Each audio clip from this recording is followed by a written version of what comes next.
Assalamualaikum dan selamat pagi. Okey, kini hanya dengan RM100 tuan. RM100 sahaja. RM100 dah boleh buat simpanan emas 999.9. Emas apa tu?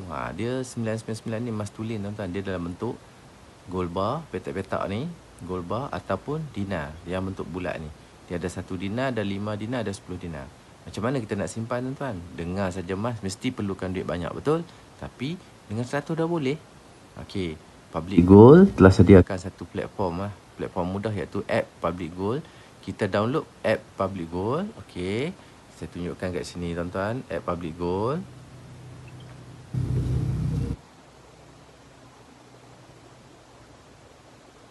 Ini appsnya tuan-tuan. Okey, tuan-tuan simpan dekat sini tuan-tuan. Tuan-tuan simpan 100, tuan-tuan dapat 0.2 kat sini. Tuan-tuan kumpul dan tuan-tuan keluarkan emas fizikal. Sama ada bentuk dinar ataupun bentuk gold bar. Okey? Konsep dia adalah menabung sikit-sikit. Tuan-tuan simpan, kalau hari ini tuan-tuan simpan 100 dapat 0.2 gram sahaja. Tuan-tuan simpanlah sampai dapat 1 gram, 5 gram, 10 gram dan sebagainya. Tuan-tuan keluarkan emas fizikal tuan-tuan. Okey?